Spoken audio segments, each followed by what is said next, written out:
Regards to the OCA and amazing people residing in the room. So let me ask you one very simple question. What is the first thing that comes to your mind when you hear the term Nepal and tourism? Mountains. Mountains, right? Gautam Buddha. Interrelated. And Interrelated. Right, this is mountains, Pokhara, Gautam Buddha and all. But this tourism thing is not like something which can be easily defined because it is a very broad subject. Generally, tourism is divided into two terms or two divisions. Firstly, being educational tourism, and secondly, being leisure tourism. But nowadays, they tend to differ according to the location and according to the place where you visit. For example, there is business tourism, there is adventure tourism, there is culinary tourism, there is doom tourism, there is dark tourism, there is sex tourism, there is eco-tourism, there is, if you go on searching about types of tourism, then you will be baffled that how many types of tourism are there. But my question is, in the time of 2020, and when we are focusing so much on tourism, are we forgetting about Terai? Because understand that anyone who knows Nepal knows it as the country of mountain. It is known because of Mount Everest. It is known because Gautam Buddha was born in Nepal. But these were the things given to us by nature. We did not work for it, but how we utilize it determines should we have pride in it or not. So my very concern is that the main aim of Visit Nepal 2020 is to bring 2 million people in Nepal, which means 20 lakh people. And this is not a joke. Because if you go and just look to the statistics, then you will see that in 2000, there were just around 45,000 people. And if you go on seeing 2001, there were just 36,000 people. And this number keeps on fluctuating. Because the idea of Visit Nepal started 22 years prior in 1998. And within this 22 years of time, we have come in 2020 where we are aiming for 20 lakh people from 50,000 people. Now that is a huge step. But again my concern is what are we doing to meet our exact target. Now, there has been fluctuation because of 3 reasons. First is Darbar Hatyakanda, also known as Darbar Massacre event. Second, Maoist revolution, and thirdly, 2015 earthquake. Now, this thing has given negative impact about Nepal to the global in the global arena, because of which even now people are a bit focused on whether to go to Nepal or not.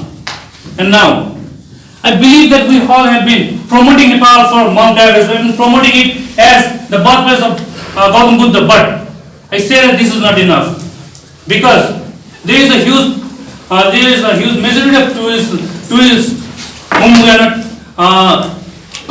not attracting, and even if we are, then we are not sustaining them, because majority of these tourists who comes and visit Nepal, they don't return back, and there are a lot of reasons for that. And I believe that most of the reasons are, first, it is not affordable for every kind of tourist, because cities like Kathmandu, cities like Pokhara are not cheap, right? But we as an alternative, we have Terai. Why do we say that we have Terai? Because understand that in 2020 there has been an investment of 10 Arabs, which is not a joke.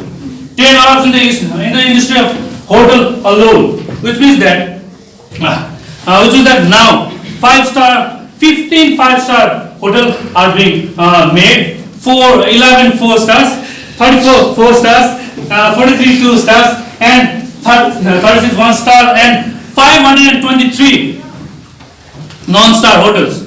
But we don't see this type of investment being done in Terai, because we have a much more greater potential in Terai. And why do I say this? Because understand that in Himalayan region there is not proper transport, right? But if you see and go, but the roads of Terai are better than roads of Kathmandu itself. The Terai has this unique simplicity which these tourist people want. Because when they come to Nepal, they don't want to dance on the song like Despacito, they want dress song. Second thing is that in lunch and dinner, they don't want pizza, burger, they want gundruk and dhiro, they want dal bhat. So that they can go through such experience and actually feel the simplicity of our culture. And I believe that that is lacking. And we can get that in Terai. Because we can see that Mithila women, these people have been known for their arts. Right? And if you go and visit this art, then you will be awestruck because they are just awesome. They cannot be expressed in words because these paintings, some of these paintings are 3,000 years old and it resembles the god and goddesses of that time. And secondly, so there are places like Janakpur. And these places, Janakpur is known for the birthplace of goddess Sita and also for King Jana. But these things does not get promoted to the extent that Mount Everest does. And I believe that, say, if this thing is going to carry on, then yes, we are forgetting about Terai. And I believe that it is a concern not of only mine, but the entire Nepal. And let's not forget Terai. Let's just incorporate Terai, Hinduism and Himalayan as a unified Nepal because Nepal stands for its ideology, unity in diversity. Thank you.